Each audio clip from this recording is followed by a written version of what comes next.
Kak Novi Pratiwi, saya merasakan apa yang dirasakan oleh Kak Novi.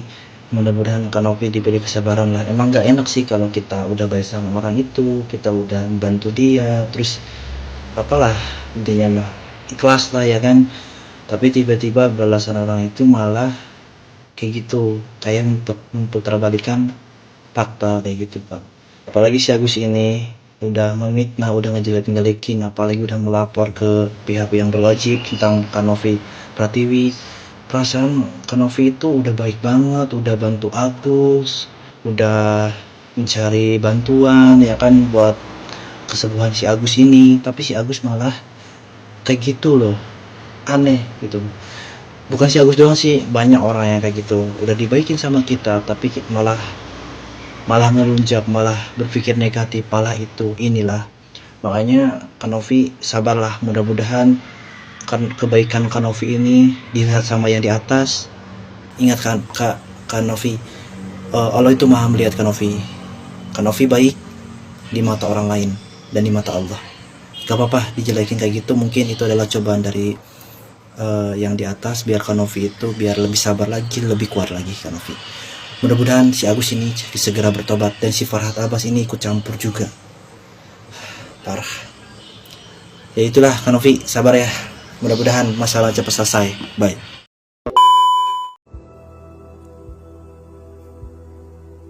Ngerti sekarang? Ngerti dong, masa nggak ngerti? Nah, kemudian pencarian gue kan langsung teman Agus pick up. Nah, ini gue ngeliat ada salah satu komentar yang ngomong begini, mirip yang di Jerman. Para netizen, jika kalian tahu sebenarnya si Agus suka sama Aji, tapi Aji nggak mau, itu awal mulanya, katanya begitu.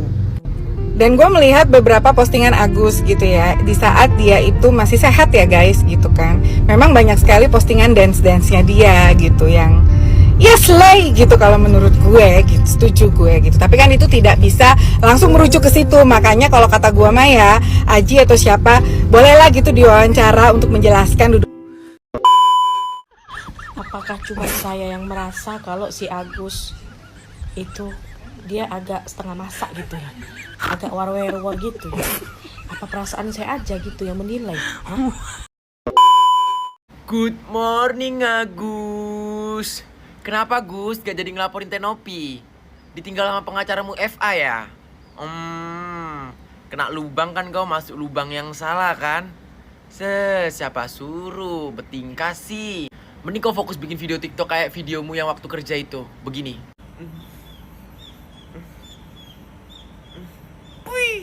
Curiga waktu itu disiram gara-gara kamu maksa dia untuk gitu gak sih? Kembali lagi di channel Justice for All.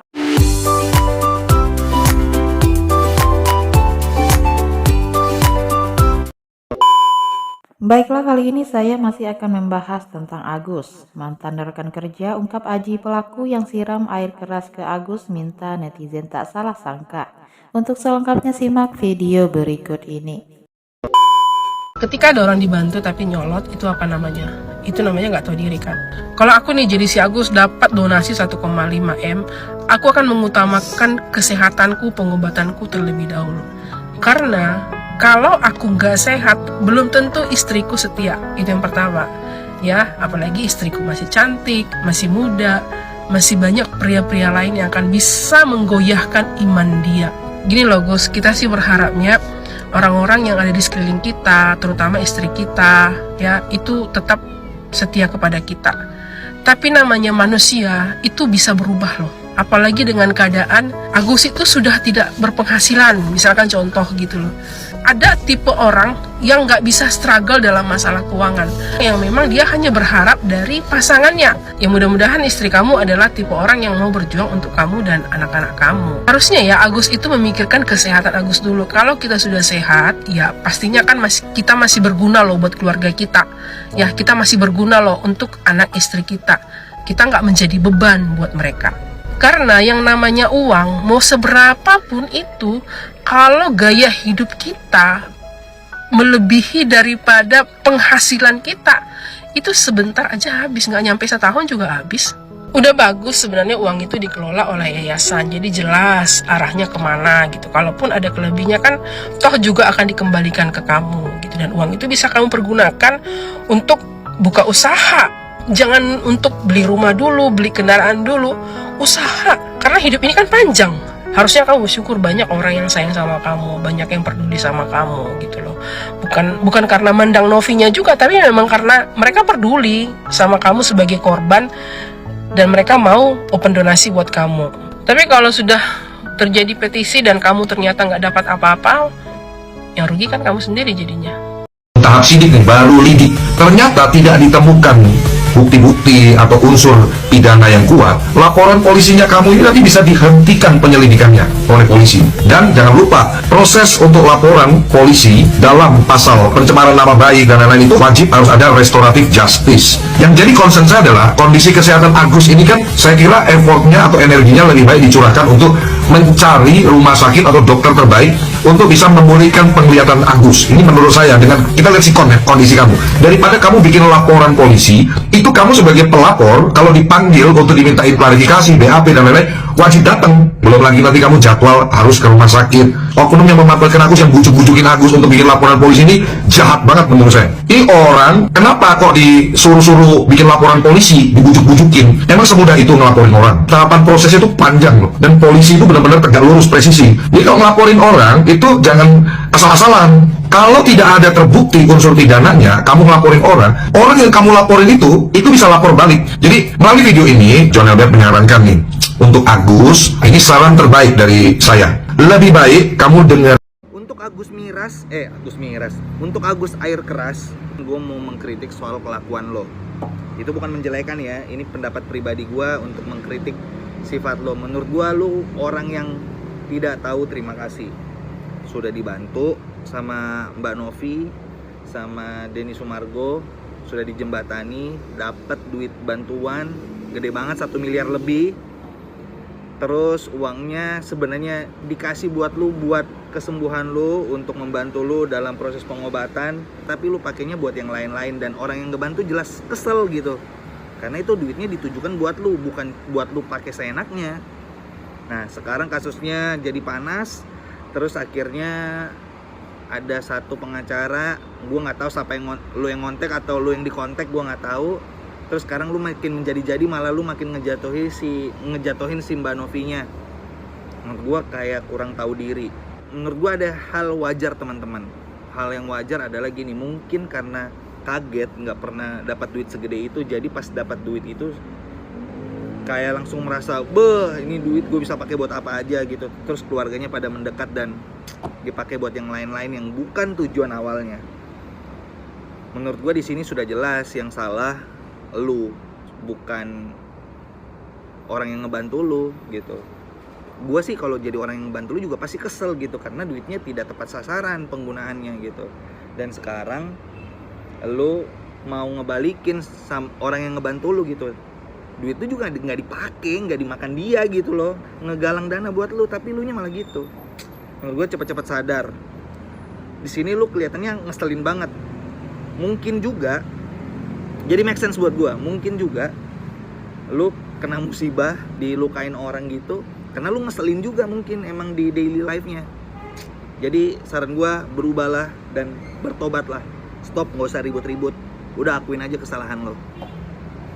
Agus sedih banget. Sedih kenapa? Agus sedih banget, orang-orang menghina Agus. Lu kan gimana kagak dihina? Dikasih duit buat pengobatan, malah bakal bayar utang. Sekarang sedih kan lu? Harus mikir lagi gimana caranya ngutang lagi. Agus sedih banget. Orang-orang kenapa hina Agus? Ya gimana kagak dihina, lu tingkah laku lu begitu. Mana kalau ngomong aja ngud. Bisa ngomong yang jelas gak sih lu? Emang cara ngomong Agus begini, sedih banget. Enggak, emang teh lu harus ada hanya gitu. Banget. Enggak boleh, enggak bisa kayak gitu, Gus. Emang begini mulut Agus emang begini, sedih banget. Coba nih gua tes. Coba lu kalau misalkan ke warung bagaimana lu? Beli apa dah? Beli teh kotak dah, coba. Ibu, beli teh kotak. Begitu. Jangan begitu, Gus. Siapa yang mau ngasih lu? Begitu. Coba kalau misalkan ke beli buah. Ibu beli alpukat. Emang begitu Agus kalau ngomong. Agus, lu bukan orang Arab Saudi. Ngapa begitu banget tuh kalau ngomong? Coba kalau misalnya nyanyi, bisa nyanyi lu? Agus bisa nyanyi, Agus sedih banget, tapi Agus bisa nyanyi. Coba. Agus sedih banget. Begitu. Nih Agus dapat golden ticket ya. Pria berinisial A yang merupakan mantan rekan kerja Agus Salim korban penyiraman air keras mengungkap sosok Aji. Aji adalah pria yang menyiram Agus dengan air keras di wilayah Cengkareng, Jakarta Barat awal September 2024 lalu. Kepada polisi, Aji mengaku sakit hati dengan perkataan Agus. Diketahui Agus merupakan kepala waiters di sebuah restoran, sementara Aji adalah bawahannya. Agus di podcast Denny Sumargo mengaku menegur Aji secara baik-baik, namun di media sosial Instagramnya A membantah pengakuan Agus. A yang pernah bekerja bersama Agus selama 1 tahun mengaku mengetahui dengan detail bagaimana pria tersebut saat memarahi anak buahnya. A lalu menambahkan selain Risen banyak juga karyawan yang dibuat menangis karena dimarahi oleh Agus. Cara dia menegur itu tidak biasa, membentak kasar ngomongnya, tulis A. A meminta netizen untuk tidak langsung menghakimi Aji. Ia mengaku jika tidak bisa mengontrol emosi dan bersabar, mungkin dirinya akan melakukan hal yang sama dengan Aji. Setahun bekerja, A akhirnya lebih memilih resign. Di YouTube Denny Sumargo pada Jumat 27 September 2024, Agus mengungkap kronologi kejadian penyiraman air keras oleh Aji. Agus menyebut ia memang pernah menegur pelaku. Perselisihan paham tersebut kemudian semakin keruh saat emosi mulai memuncak. Agus menuturkan bahwa ia mendapatkan ancaman dari pelaku akibat perselisihan tersebut. Aksinya kemudian terekam oleh kamera pengawas yang menunjukkan 2 orang berboncengan motor melakukan penyiraman terhadap pengendara motor lain. Karena siraman air keras itu, Agus kini terancam buta seumur hidup. Atas kasus tersebut, Aji dijerat pasal 351 ayat 2 KUHP dengan ancaman hukuman 5 tahun penjara. Wakapolres Metro Jakarta Barat AKBP Teuku Arsya Kadafi mengatakan, motif Aji melakukan kejahatan tersebut adalah sakit hati. Aji mengaku tersinggung dengan ucapan korban.